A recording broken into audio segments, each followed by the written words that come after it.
오늘 설교 제목이 여호와의 열심입니다. 우리는 열심하면 성도들은 나의 열심을 생각하죠. 내가 열심히 예배드리고 열심히 봉사하고 열심히 전도하고 열심히 기도하고 우리의 열심을 생각합니다. 그래서 우리가 열심히 신앙생활하자 그렇게 권면을 하는데요, 오늘 본문은 우리의 열심이 아닌 여호와 하나님의 열심을 이야기합니다. 하나님께서 우리가 열심을 내는 것 이상으로 우리를 향하여 하나님이 열심을 품고 계시다라는 것입니다.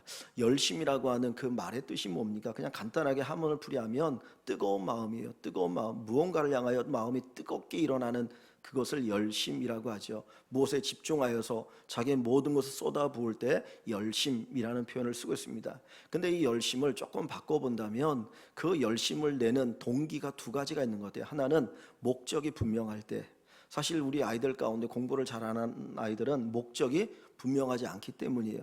내가 뭘 이루어야 될 성취에 대한 어떤 목표가 분명하면 그것을 이루기 위해서 열심히 공부할 수 있는데 또 열심히 살아가는데 목적이 불분명하니까 열심을 낼 이유를 발견하지 못하는 거예요. 그래서 목적이 분명하면 열심을 냅니다. 그래서 사람은 목적이 분명한 인생을 살아야 되죠. 두 번째는 사랑할 때 열심을 냅니다. 내가 뭔가를 사랑하면, 누군가를 사랑하면 그 사람을 위해서 열심히 살아가게 되어집니다. 열심하면 한국 어머니만큼 열심 있는 사람이 없어요. 정말 한국 어머니 너무너무 열심입니다. 저는 예전에 산후조리원에 이제 출산을 하면 가는데 그 몸을 풀러 가니까 좋은 곳에 가는 거는 조금 더 시설이 좋고 그래서 잘 풀기 위해서 가는 줄 알았어요. 근데 보니까 태어나자마자 아이들에게 인맥을 맺어주기 위해서 좋은 산후원에 간다고 그러더라고요. 산후조리원에. 그러니까 강남에 있는 산후조리원 비싼 곳에 가는 이유는 거기에 오는 정말 조금 괜찮은 사람들과 인맥을 맺어서 이 아이가 자랄 때 좋은 인맥 속에서 잘 자라도록 하기 위해서 거기 간다는 거예요. 뭐 영어 유치원에 보내기도 하고 아이들 학원비를 위해서 어머니들이 식당에 가서 정말 불판을 닦으면서 그렇게 고생하는 걸 보면 다 뭐에 대한 열정입니까? 자식에 대한 열정이죠. 사랑하기 때문에 이루어지는 것 같아요. 우리 이제 교육자들이 뭐 이렇게 식사를 하게 되면 이제 사모님들하고 같이 있다 보면 아기들이 있잖아요. 뭐 근데 이렇게 보면 뭐 저도 아이를 기를 때 저희 집사람도 마찬가지지만 이게 먹는 건지 안 먹는 건지 입으로 들어가는 건지 코로 들어가는지 모르거든요. 그래도 아이 먹으면서 밥을 먹습니다. 또 갓난아이일 때는 이 엄마가 애가 계속 깨니까 뭐 2시간에 한 번씩 깨갖고 젖을 먹이거나 분유를 먹이고 그러고 자거든요. 그러니까 아침에 일어나는 피곤한 모습이에요. 그래도 아이를 위해서 열심을 냅니다. 제가 가만히 한번 생각해 봤어요. 젊은 날에 우리 엄마들이 젊은 날에 중고등학교 다닐 때 그렇게 열심히 공부했으면 다 좋은 대학 들어갈 텐데 그때는 몰랐어요. 근데 자식을 낳고 기르다 보니까 나도 모르게 그 자식에 대한 사랑이 이런 열심, 열정으로 표현되어지는 것이죠. 하나님이 열심이라는 말을 다른 말로 바꾸면 하나님의 특별한 사랑입니다. 우리를 향해서 하나님이 그렇게 특별히 사랑하신다는 거예요. 우리는 그것들이 잘 느껴지지 않아요. 그러니까 하나님께서 나를 향한 열심이 있다라고 하는 것이 잘 느껴지지 않는데 오늘 성경은 우리에게, 하나님은 우리에게 특별한 관심을 가지시고 특별한 사랑을 하고 있다라고 하는 것을 우리에게 보여주고 있습니다. 그 사랑이 무엇으로 표현되어집니까? 오늘 우리가 읽은 6절에 보면 이는 한 아기가 우리에게 낳고 한 아들을 우리에게 주신 바 되었는데 라고 표현되어 있어요. 이 말의 의미가 뭡니까? 예수 그리스도의 탄생을 얘기하는 것이죠. 그러니까 하나님이 우리를 위해서 특별히 사랑하신다라고 하는 그 사랑이 뭘로 표현됐냐면 예수 그리스도가 이 세상에 태어난 것으로 표현되어진 거예요. 단순히 예수님이 태어났다가 아닌 것이죠. 그 예수님이 이 땅에 태어난 이유가 뭡니까? 죽기 위해서 태어난 거 아닙니까? 죽기 위해서 33년을 사신 거예요. 죽기 위해서 3년 반의 공생의 사역을 하시고 그리고 죽으신 거거든요. 그러니까 예수님이 이 땅에 오신 것은 죽으러 오신 거예요. 그런데 예수님 자신이 죽으러 오신 것도 귀하지만 그 자기 아들을 죽이기 위해서 보내신 그 하나님의 사랑은 더 귀하다라는 거죠. 만약에 네가 죽을래, 네 자식이 죽을래 그러면 여러분 같으면 누가 죽겠습니까? 내가 죽겠습니까? 자식이 죽겠습니까? 내가 죽는다 그러죠. 내가 죽을 테니 내 자식은 살려달라. 이게 일반적으로 자식을 향한 부모의 마음이거든요. 근데 하나님께서는 우리를 살리기 위해서 그 아들을 죽이시는 거예요. 이것이 엄청난 사랑입니다. 뭐 자식이 여럿 되어서 뭐 여러 자식 가운데 하나 그냥 내주시고 그래 하나 이거 죽여라, 그게 아니잖아요. 하나밖에 없는 그 독생자 예수를 이 땅에 보내시고 그를 십자가에 달려 죽게 하셨던 그 사랑, 그것이 우리를 향한 특별한 하나님의 사랑이라고 하는 것입니다. 하나밖에 없는 그 아들을 보내신 사랑, 죽이신 사랑. 그런데 그 아들이 무능하고 무능력하고 아무것도 할 수 없는 분이라면 그 사랑은 작은 거예요. 근데 그 예수님은 어마어마한 능력을 가지셨어요. 우리를 위해서 놀라운 구원을 이룰 만큼 큰 능력을 가지신 분이 이 땅에 오셨기 때문에 그게 정말 큰 사랑이고 귀한 사랑입니다. 우리는 하나님의 열심을 잘 느끼지 못할 때가 많아요. 근데 성경 분명히 이야기합니다. 십자가를 통하여 하나님의 사랑을 볼 수 있다라는 거예요. 우리가 사랑하는 그 사랑이라고 하는 것은 사랑받을 만한 조건이 있을 때 사랑합니다. 그저 특별히 남녀의 사랑은 더하지 않습니까? 요즘은 결혼을 잘 안 하는 세대가 되어서 정말 결혼을 하려면 정말 조건이 좋아야 결혼을 하거든요. 내가 저 사람에게 내 인생을 맡길 거야. 그리고 사랑하고 결혼하게 되어지잖아요. 그러니까 인간의 사랑은 철저하게 조건적입니다. 조건이 되면 사랑하고 조건이 안 되면 사랑하지 않는 것이 인간의 사랑이에요. 그런데 성경이 우리에게 보여주는 하나님의 특별한 사랑은 뭐라고 말하냐면 우리가 사랑받을 만한 조건이 사랑한 것이 아니고 사랑받을 조건이 없음에도 불구하고 사랑한다라고 말씀하십니다. 그것을 로마서에 보면 우리가 연약할 때, 또 우리가 죄인 되었을 때, 내가 죄짓고 방황하고 살아갈 때, 한 걸음 더 나아가 우리가 하나님과 원수 되었을 때, 하나님의 등 돌리고 내 멋대로 살아가고 그리고 하나님과 관계없이 살아갈 때에 하나님의 아들 예수를 보내셔서 그 십자가를 통해서 하나님의 사랑을 확증하셨느니라 그랬습니다. 여러분, 우리가 사랑받을 만한 조건이 있어서 하나님이 열심을 내는 게 아닙니다. 사랑받을 만한 조건이 없어요. 그럼에도 불구하고 하나님은 그 아들 예수 그리스도를 보내시는 특별한 사랑으로 우리를 사랑하여 주십니다. 크리스마스가 얼마 있지 않으면 다가오는데 이 크리스마스를 맞이할 때에 하나님이 특별히 나를 사랑하시는구나. 그 예수님의 탄생과 십자가를 통해서 하나님 특별히 나를 사랑하신다라고 하는 이 확신의 믿음을 가지시는 귀한 성도 여러분 되시기를 주님의 이름으로 축원합니다. 근데 놀라운 말씀 뭐라고 말하냐면 로마서에 보니까 독생자의 아들을 아끼지 아니하시고 주신 하나님이 이 모든 것을 너희에게 더하시지 않겠느냐 그랬어요. 우리는 예수 믿으면서 예수가 하나님의 사랑의 징표라고 하는 걸 알면서도 하나님이 정말 나를 사랑한다면 내가 왜 이렇게 힘들고 어려운 인생을 살아갑니까? 그리고 원망하고 불평할 때가 있거든요. 정말 하나님이 나를 지켜주실까? 나를 보호하실까?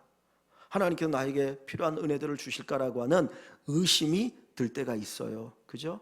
그런데 그때 하나님 우리에게 하시는 말씀 뭡니까? 독생자 아들까지 내가 너에게 줬는데 덤으로 필요한 거 주시지 않겠느냐? 야, 먹고 사는 거 갖고 걱정하지 마.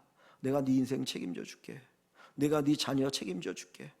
내가 너의 모든 거 책임져 줄 테니까 걱정하지 마라고 주님 말씀하시고 그 열심을 가지고 오늘도 우리를 이끌어 가시고 우리에게 은혜 주시고 우리의 삶을 보호하여 주십니다. 이것이 하나님의 열심입니다.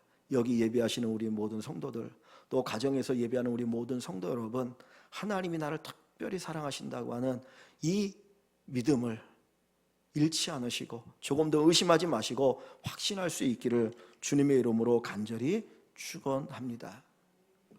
하나님의 열심으로 우리에게 오신 예수님은 어떤 분입니까? 하나님께서 그 예수님을 왜 우리에게 보내주셨습니까?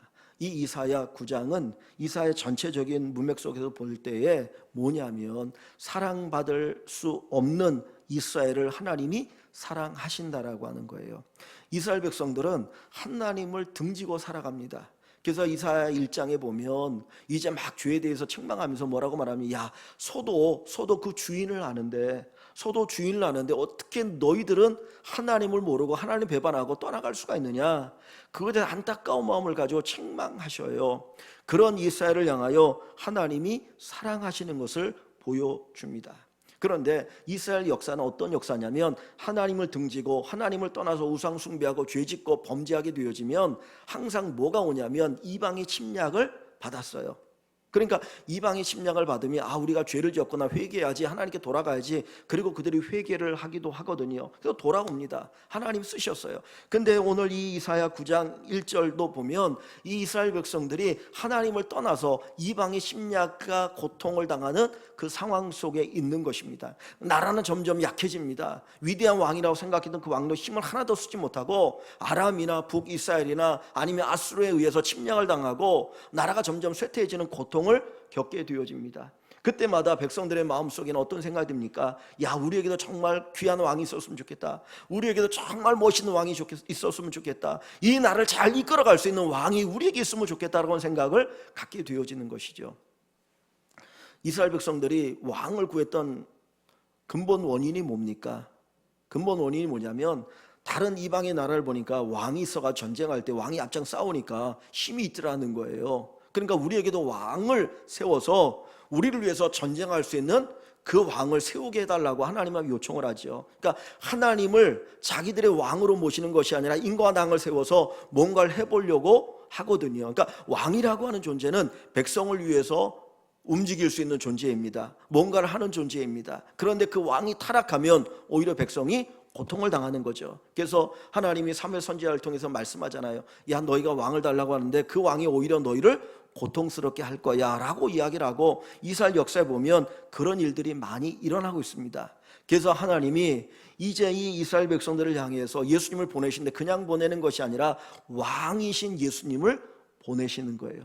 백성들을 위해서 정말 잘 다스리고 그들을 잘 이끌고 그들을 복되게 할 수 있는 그 왕으로 보내신다라는 거죠. 자, 어디를 보냐면 6절 한번 읽어봅니다. 6절을 보시면 이는 그랬어요. 앞부분에 대한 그 이유를 얘기합니다. 앞부분에 이런 하나님의 복이 임하게 되는데 그 복이 임하게 되어지는 이유가 뭐냐? 먼저 이유를 봅니다. 이는 그랬어요. 한 아기는 누구를 얘기한다고요?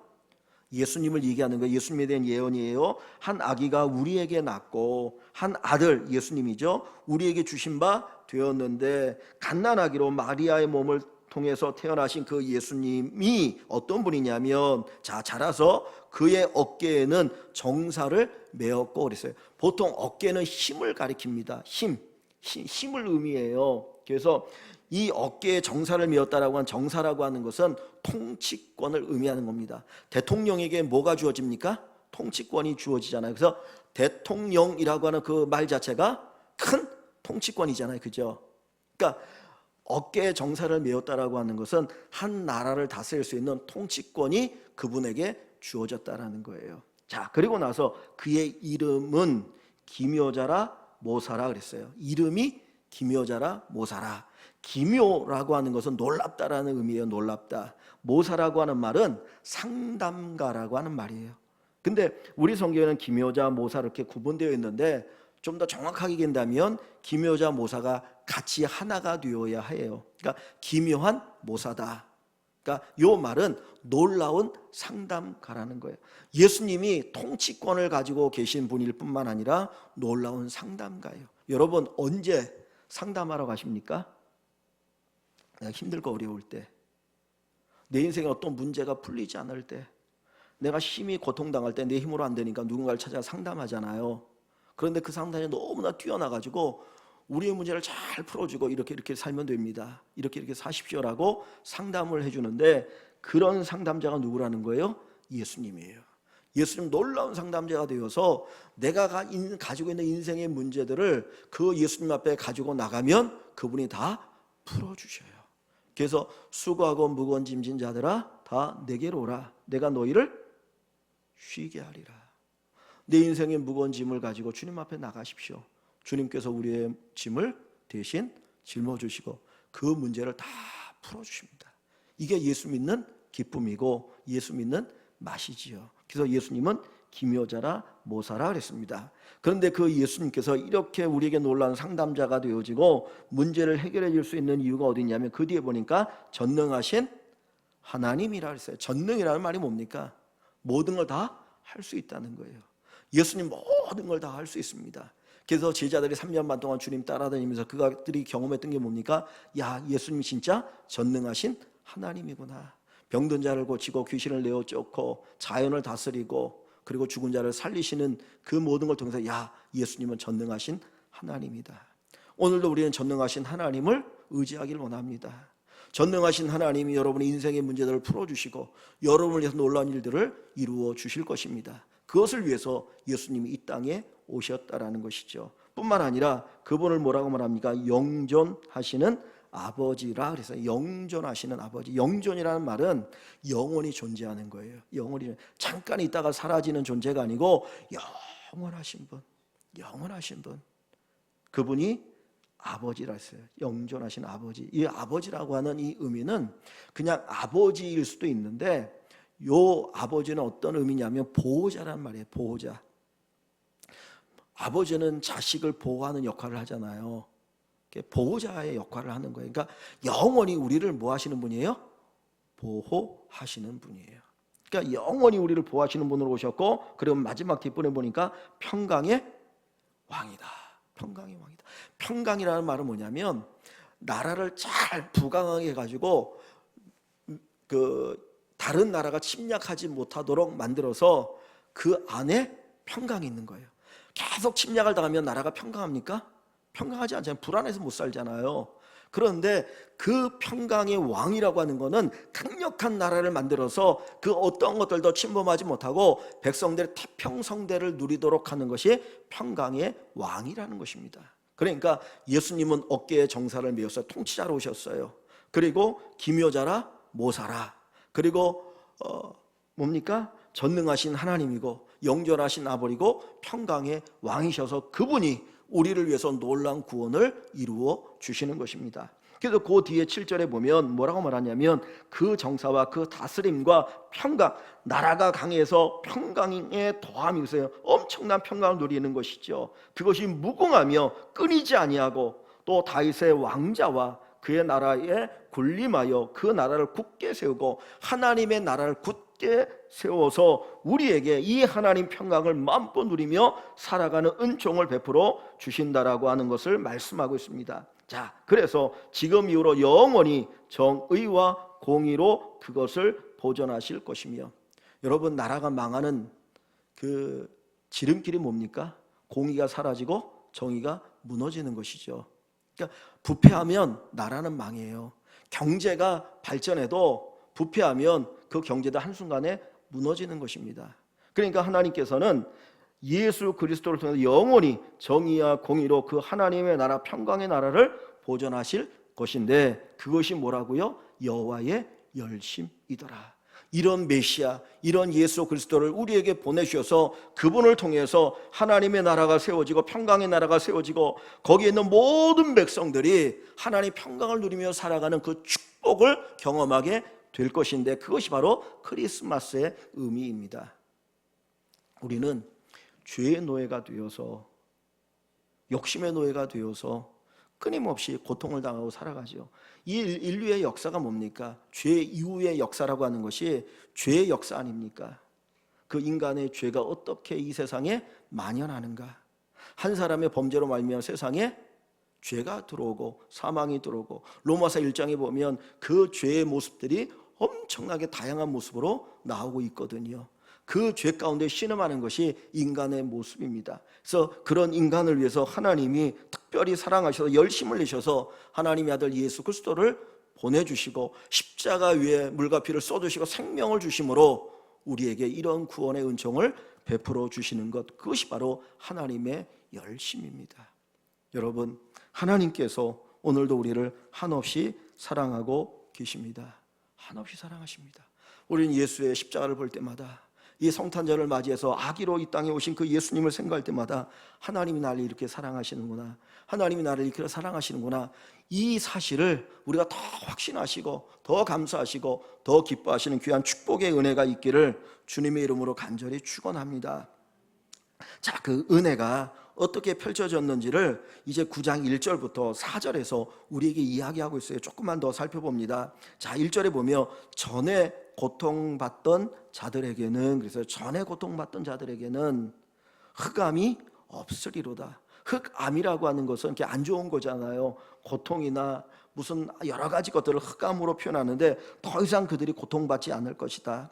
옛적에는 여호와께서 스불론 땅과 납달리 땅, 이 북쪽 갈릴리 지역을 이제 유업으로 받았던 지파를 얘기합니다. 거기 그곳의 땅을 스불론 땅, 납달리 땅, 아셀 땅 그렇게 얘기하는데 거기가 멸시를 당하게 하셨더니, 자, 이야기는 뭐냐면 갈릴리는 이스라엘의 북쪽에 있어요. 그런데 전쟁이 나면 제일 먼저 침략을 당하는 곳이 어디냐면 요 갈릴리 지역이에요. 왜냐하면 길이 이렇게 쭉 나 있는데 북쪽에는 아람이라든가 또는 저기 있는 아수르가 이스라엘 침략하러 올 때 반드시 거치는 곳이 어디냐면 이 북쪽 갈릴리 지역이에요.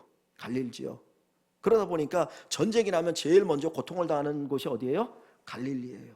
그러니까 이 갈릴리에 있는 사람은 항상 두려운 거예요. 전쟁 나면 어떡하지? 우리가 제일 먼저 고통당하고 제일 먼저 죽을 수 있는데 그런 두려움이 있어요. 그래서 그 뒤에 보면 2절에 어떤 표현이 있냐면 흑암에 행하던 백성 큰 빛을 보고 무엇에 그늘진 땅에 거주하던 자? 사망의 그늘진 땅에 거주하던 자. 그 갈릴리 땅을 그렇게 표현하고 있어요. 전쟁이 나면 제일 먼저 죽을 수 있기 때문에. 그래서 그 땅을 사망의 그늘진 땅으로 이야기합니다. 그러니까 여기에 사는 사람들의 부자들이 여기에 살겠습니까? 아니죠. 여러분 같으면 내가 돈 있는데 거기가 살고 싶겠어요? 거기 살다가도 돈이 생기면 남쪽으로 내려오고 싶지. 그러니까 그 동네 사는 사람들은 어떻게 이스라엘 사람들에게 인식이 되어집니까? 멸시를 당하게 되잖아요. 저 사람들은 별 볼 일 없는 사람들이야. 저 사람은 가난한 사람들, 저 사람은 무식한 사람들이야. 그래서 유대 땅에 살던 사람들도 가난하고 먹을 게 없으니까 북쪽 갈릴리에 가서 농사짓고 살았거든요. 그래서 그 땅을 가리켜서 멸시를 당하였더니라고 표현하고 있고, 그 뒤에 1절 뒷부분에 보면 해변길과 요단 저쪽 이방의 갈릴리, 마치 이방 땅인 것처럼 여겨질 정도로 그렇게 멸시 천대를 받던 그곳에 하나님께서 뭘 비춰주셔요? 2절에 보면 흑암에 행하던 백성이 무엇을 봅니까? 큰 빛을, 희망의 빛을 보는 거예요.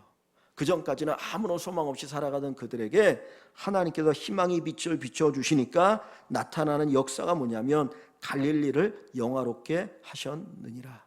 멸시받던 그 땅의 사람들이 영화롭고 존귀한 자가 되어졌다라는 것입니다. 이건 역설적인 것이죠. 역설적인 하나님의 은혜입니다. 여러분, 예수님께서 팔복을 얘기하실 때 제일 첫 번째 복이 뭡니까? 심령이 가난한 자가 복이 있나니 천국이 그들의 것임이요 그랬어요. 그 당시에 사람들은 부자가 복이 있다고 생각했어요. 가난한 자는 저주받은 사람이라 생각했어요.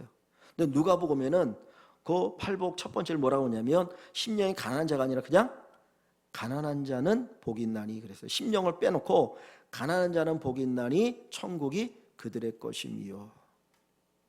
가난하기 때문에 누구를 찾습니까? 하나님을 찾아요.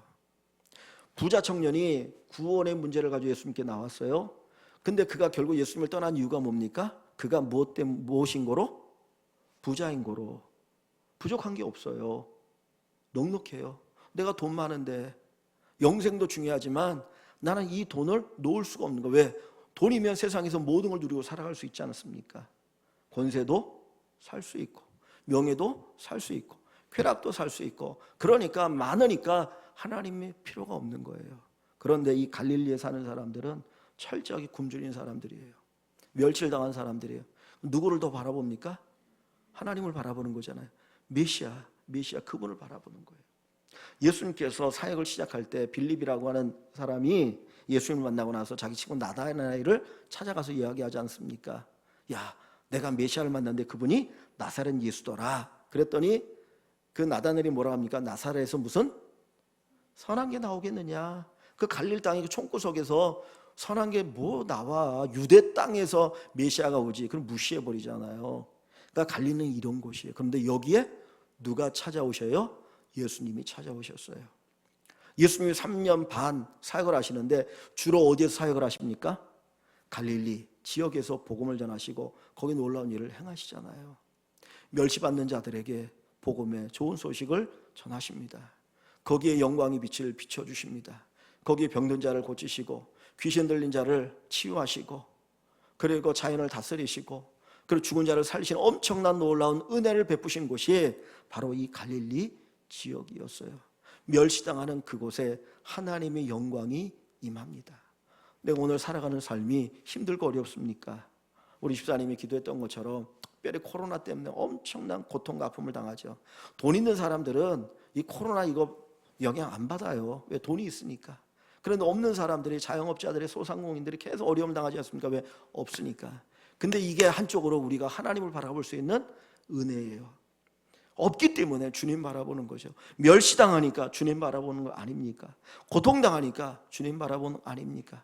주님께서 그들에게 은혜를 주시고 주님이 찾아오시고 주께서 구원의 은총을 주셔서 정말 참된 영화를 누리게 하여 주시는 것이죠.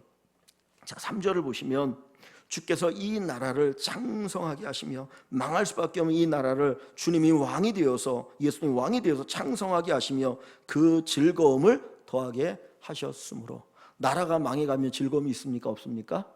없잖아요. 하루하루가 불안하고 초조한데 무슨 즐거움이 있겠어요? 그런데 예수님께서 우리의 왕이 되셔서 하나님의 나라를 세워가시는데 즐거움을 더하시는데, 그 즐거움이 어느 정도의 즐거움이 있냐면 추수하는 즐거움과 탈취물을 나눌 때의 즐거움 같이 그랬어요. 여러분, 농사짓는 농부가 가장 기뻐할 때가 어느 때입니까? 추수할 때 아닙니까? 1년 동안 그렇게 고생하면서 농사를 지었는데 이제 추수 때가 돼서 추수를 하면 그 고생이 한순간에 다 날아가는 것 같고 보상받는 것 같고, 그러니까 너무너무 기쁘고 즐거워. 야, 이제 1년 동안 먹을 양식이 준비되었구나. 그 즐거움이 있어요. 탈취하는 탈취물을 나눌 때, 이건 뭡니까? 전쟁하는 거잖아요. 내가 목숨을 걸고 살지 죽을지 모르고 전쟁터에 나갔어요. 그런데 전쟁에 승리하고 나서 그 다음 보상으로 주어지는 것이 이제 탈취물입니다. 이제 막 나눠줍니다. 그걸 받을 때, 야, 내가 살았구나. 이제는 내가 이 탈취물을 가지고 내 가정에 돌아가서 내 아내를 만나고 내 자식을 만나서 함께 살 수 있겠구나. 얼마나 기쁘고 즐겁습니까? 그런데 하나님께서는 그 인간이 누릴 수 있는 그 즐거움, 그 이상의 즐거움을 우리에게 주시겠다는 겁니다. 그래서 주 앞에서 즐거워하오니. 예수 믿는 사람이 큰 즐거움이 있어요. 그건 뭐냐면 구원의 즐거움입니다. 구원의 즐거움입니다. 하나님이 나를 구원하셨다라고 하는 이 사실이 우리에게 있을 때 우리는 이 구원의 기쁨을 가지고 살아가게 되는 것이죠. 세상이 줄 수 없는 것들, 또는 우리가 부자가 아니어서 가질 수 없기 때문에 한쪽은 답답하지만, 그러나 그것이 줄 수 없는 또 다른 영적인 즐거움을 주님은 우리에게 주셔요. TV나 요즘 대중매체를 보면 TV에서 제일 많이 하는 게 뭐냐면 먹방을 제일 많이 하는 것 같아요.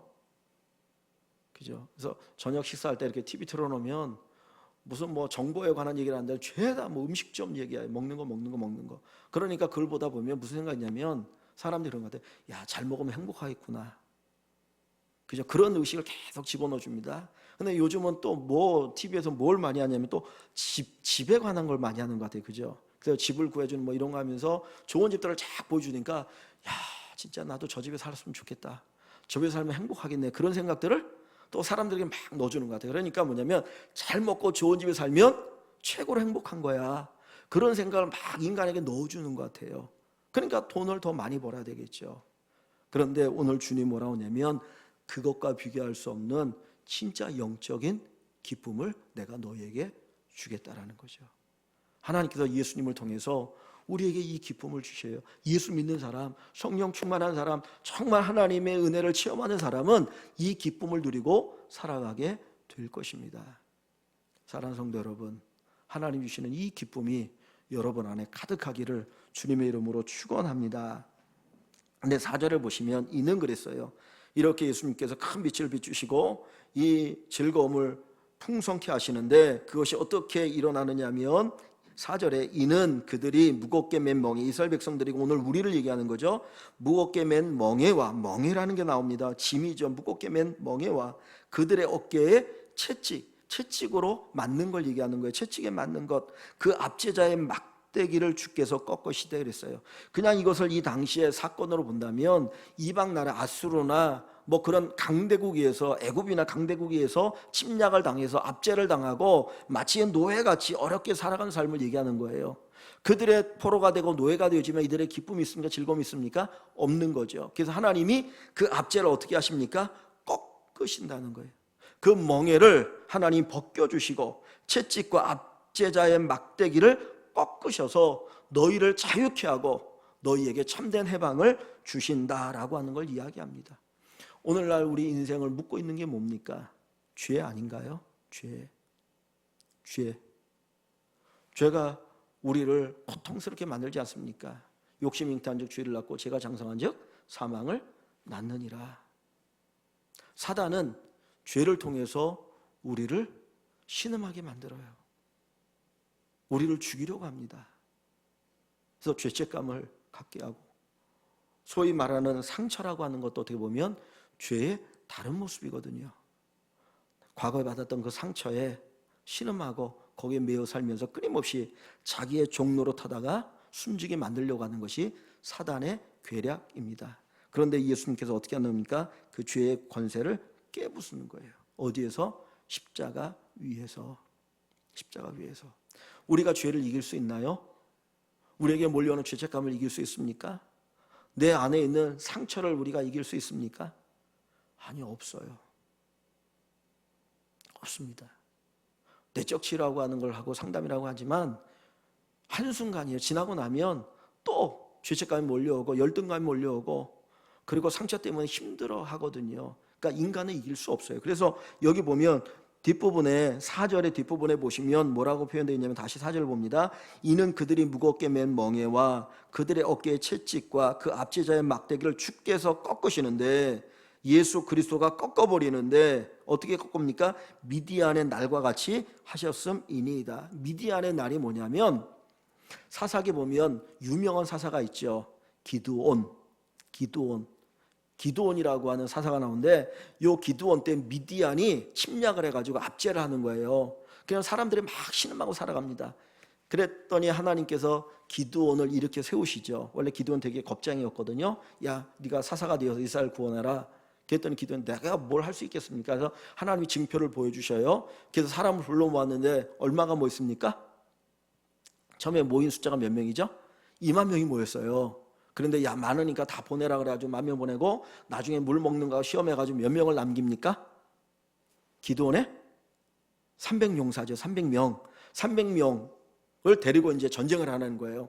근데 미디안의 군대가 얼마나 되느냐면, 얼마 정도 될 것 같습니까? 13만 5천이에요. 13만 5천 명의 미디안의 군대와 300명의 기드온의 군사가 싸우면 누가 이겨야 돼요? 당연히 미디안의 군대가 이겨야 되죠. 그죠? 숫자적으로 안 되잖아요. 그런데 하나님께서 이기게 하시잖아요. 그것도 아주 신기한 방법으로 횃불을 항아리에다 두었다가 항아리를 깨고 횃불을 드니까 하나님께 역사하시니까 완전히 미디안의 군대가 다 몰살을 하거든요. 그러니까 300명으로 13만 5천을 이긴다는 불가능해요. 그거는 인간의 힘으로 안 된다는 거예요. 우리 안에 있는 상처, 우리 안에 있는 죄책감, 우리 안에 있는 열등감, 우리의 힘으로 해결이 가능합니까? 불가능해요. 근데 누가 하십니까? 주님이 하시는데, 십자가 위에서 예수님이 물과 피를 쏟으시고 자기의 생명으로 우리를 구원하시는 거예요. 그 사단의 그를 꺾으셔서 우리가 이 하나님 주시는 기쁨을 누리고 살게 하시고, 하나님 주시는 평안을 누리며 살게 하여 주시는 것입니다. 인간의 힘으로 안 되니까 누구를 보내시는 거예요? 하나님을 보내시고 하나님의 아들을 보내신 것이 성탄절입니다. 여러분, 하나님의 열심, 하나님 우리를 위해서 열심을 내셔요. 지금도 하나님은 우리를 위해서 열심을 내시죠. 여러분, 자녀들을 기르시니까 자녀를 기르면서 자녀들이 그 부모의 그 열심과 사랑을 안 알아줄 때 섭섭한 마음 좀 있긴 하잖아요. 그죠? 하나님께서 이처럼 우리를 향하여 열심을 내시는데 우리가 그걸 모르고 살아가면 얼마나 안타까워하시겠습니까? 성탄절은 하나님의 열심입니다. 나를 향한 하나님의 열심, 우리를 향한 하나님의 열심. 여러분, 아무것도 걱정하지 마십시오. 2000년 전에만 하나님이 열심을 내신 것이 아니고 지금도 우리를 위해서 하나님은 열심을 내고 계셔요.